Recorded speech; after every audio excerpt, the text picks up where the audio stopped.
بسم اللہ الرحمن الرحیم۔ السلام علیکم پیارے دوستو، آج ہم شداد کے بارے میں جانیں گے کہ شداد کون تھا اور آج وہ کیوں پوری دنیا کے لیے سبق بن چکا ہے۔ دوستو، یہ شداد اور اس کی جنت کا واقعہ ہے۔ قوم عاد میں دو بادشاہ گزرے، ایک کا نام تھا شدید اور دوسرے کا نام تھا شداد۔ آج ہم آپ کو قوم عاد کے بارے میں بتائیں گے۔ یہ ایسی قوم گزری ہے جس کے بارے میں اللہ تعالیٰ نے فرمایا ہے کہ ہم نے اس جیسی قوم دنیا میں دوبارہ نہیں پیدا کی۔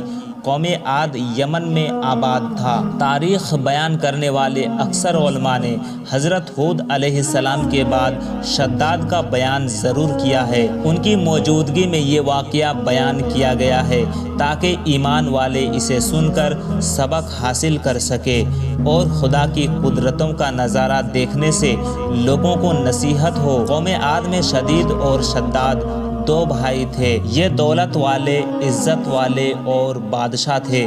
ملک شام میں ان کا مقابلہ تھا۔ دن رات حکومت کرنا ہی ان کا کام تھا۔ شدید اور اس کے لوگ اگرچہ شرک کی حالت میں جیتے تھے لیکن وہ بڑا انصاف والا تھا۔ اس کے انصاف سے شیر اور بکری ایک جگہ پانی پیتے تھے۔ کہا جاتا ہے کہ ایک دن اس کی عدالت میں دو آدمی آئے۔ ان دونوں نے عجیب حالات سنائے۔ ایک بولا کہ میں نے اس سے قیمت دے کر زمین کا ایک ٹکڑا لیا ہے اور اس زمین پر اب میرا قبضہ ہے۔ میں نے اس زمین میں خزانہ پایا ہے، میں اس کو دینا چاہتا ہوں اس لیے کہ یہ خزانہ اسی کا ہے۔ دوسرا بولا میں نے زمین بیچی ہے اس لیے اس میں جو کچھ بھی ہے سب کچھ اسی کا ہے، اس لیے یہ خزانہ بھی اسی کا ہے، اب اسے لینا چاہیے۔ شدید نے پوچھا کہ تم دونوں کی کوئی اولاد بھی ہے؟ انہوں نے کہا کہ ہاں ہے، ایک کے پاس بیٹی ہے اور ایک کے پاس بیٹا ہے۔ شدید نے حکم دیا کہ ان دونوں کا نکاح آپس میں کر کے یہ مال ان دونوں کو دے دیا جائے۔ اس طرح شدید نے ایک ایسا فیصلہ کیا جو سب کے لیے قابل قبول تھا اور اس کے انصاف کا جو نام ہوا وہ الگ۔ حضرت ہود علیہ السلام نے شدید کو بھی ایمان کی دعوت دی تھی لیکن اس نے سب کچھ ہونے کے بعد بھی اس پر دھیان نہ دیا اور شرک کی حالت میں ہی مر گیا۔ اس کے بعد شداد گدی پر بیٹھا۔ حضرت ہود علیہ السلام نے اس کو بھی ایمان لانے کے لیے کہا۔ وہ بولا اگر میں نے تمہارا دین اپنا لیا تو مجھے کیا فائدہ ہوگا؟ حضرت ہود علیہ السلام نے فرمایا کہ اللہ تعالیٰ تمہیں اس کے بدلے میں ہمیشہ کے لیے جنت دے گا اور تم پر اپنی رحمت اور مہربانی کرے گا۔ شداد نے کہا کہ میں بھی جنت بناؤں گا اور دن رات وہاں عیش و عشرت سے رہوں گا۔ پھر شداد نے جنت بنانے کا مضبوط ارادہ کر لیا۔ اس نے ملک کے کونے کونے میں عالموں کے پاس پیغام بھیجا۔ انہوں نے حکم کے مطابق سونا، چاندی، ہیرے جواہرات بھیجے اور حکم دیا کہ جتنے مشک و عنبر اور موارد اس کے ہاتھ آئے وہ سب جمع کر کے اس کے پاس لایا جائے۔ ہر طرح کا سامان جمع کرنے کے بعد اس نے ایک خوبصورت اور منموہک جگہ کی تلاش شروع کی اور اسے وہ جگہ بھی مل گئی۔ وہ ایسی جگہ تھی جہاں کی ہوا بھی جنت کی ہوا کی طرح خوشبودار تھی۔ اس نے اس جگہ پر تمام ہیرے جواہرات جمع کرائے۔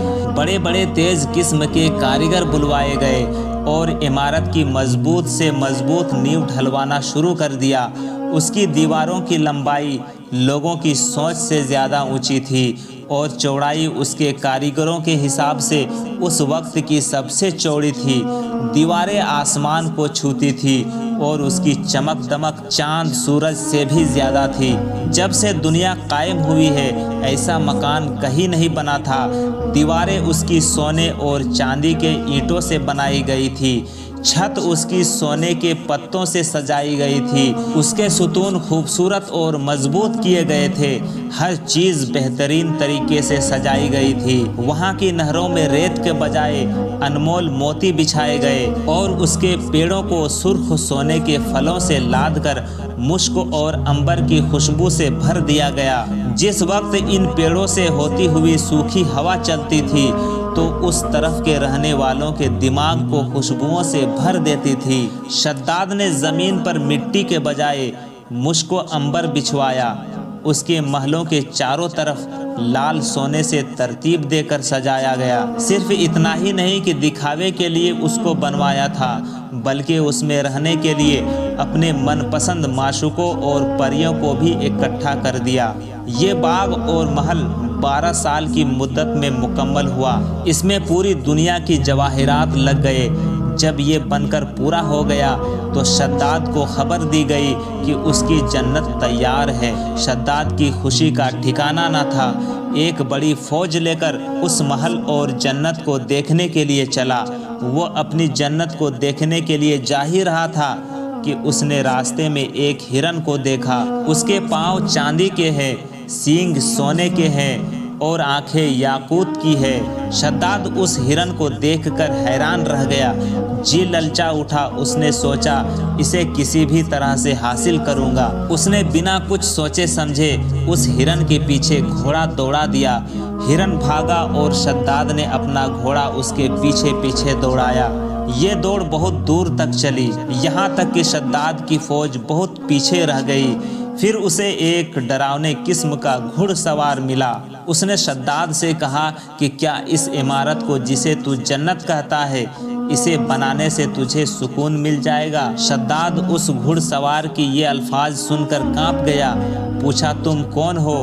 وہ گھڑ سوار نے کہا میں موت کا فرشتہ ہوں۔ شداد نے بڑی نرمی اور بے چینی سے کہا کہ مجھے اپنی جنت کو 1 منٹ دیکھنے کی مہلت دے دو، پھر تم میری جان نکال لینا۔ موت کے فرشتے نے کہا یہ حکم دنیا کے پیدا کرنے والے کا ہے، اس کے حکم کے بعد مجھے اختیار نہیں کہ میں تمہیں 1 منٹ کی بھی مہلت دے سکوں۔ پھر اسی وقت موت کے فرشتے نے اس کی روح قبض کر لی اور اس کا جسم روح سے خالی ہو گیا۔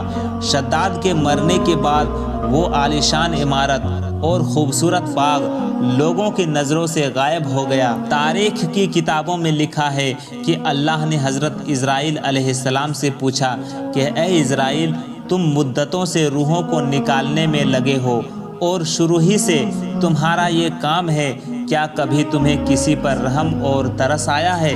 حضرت اسرائیل علیہ السلام نے کہا اے خدا، میں تو سب پر ہی دیا کرتا ہوں۔ اللہ تعالیٰ نے فرمایا کس پر تمہیں زیادہ ترس آیا ہے؟ تب حضرت اسرائیل علیہ السلام نے یہ قصہ سنایا کہ ایک دن ایک ناؤ کو آپ کے حکم کے مطابق میں نے توڑ دیا اور اس کے تختے الگ الگ کر دیے۔ ہوا کا جھونکا آیا، ناؤ ڈوب گئی اور ناؤ والے بجلی کی طرح کچھ ہی دیر میں ختم ہو گئے، مگر ایک عورت جس کے پیٹ میں بچہ تھا، اس کو حکم کے مطابق ناؤ کے تختوں کو سہارا بنا کر بچا لیا۔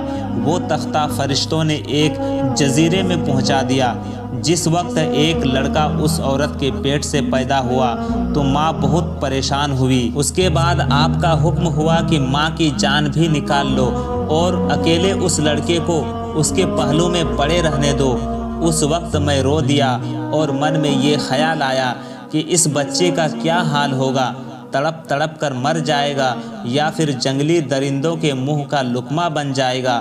اے خدا، تو خوب جانتا ہے کہ مجھے اس بچے پر بہت رونا آیا اور اس کی تنہائی اور بے بسی کو سوچ سوچ کر دل بھر آتا تھا۔ اور دوسرا شداد پر مجھے بڑی دیا آئی کہ اس نے کئی سال میں عمارت بنوائی تھی، پھر بھی وہ ایک نظر دیکھنے سے محروم رہا اور دل میں حسرت اور افسوس لیے ہی اس دنیا سے چلا گیا۔ اللہ تعالیٰ نے فرمایا اے اسرائیل، یہ شداد وہی لڑکا ہے جس پر تم نے پہلے بھی ترس کھایا تھا، اور میں نے اس کی ماں کے مرنے کے بعد سورج اور ہوا کو یوں حکم فرمایا تھا کہ تم اپنی گرمی اور سردی سے اسے مت ستاؤ، اور ہوا کو حکم دیا کہ پھولوں کے پتے اڑا کر اس کے لیے فرش بناؤ۔ پھر اس کے دونوں انگوٹھوں سے دودھ اور شہد کے نہر میں نے بنائی۔ کتنی مہربانیوں کے ساتھ میں نے اس کی جان بچائی، اسے دولت دیا، بادشاہ بنایا، دنیا کی ساری نعمتیں اسے دی، پھر بھی ان نعمتوں کا شکر ادا کرنے کے بجائے خدا ہونے کا دعویٰ کر دیا۔ اس کا تو یہ انجام ہونا ہی تھا۔ دوستو، اللہ تعالیٰ سے دعا ہے کہ اللہ ہم سب کو اپنے غضب سے بچائے۔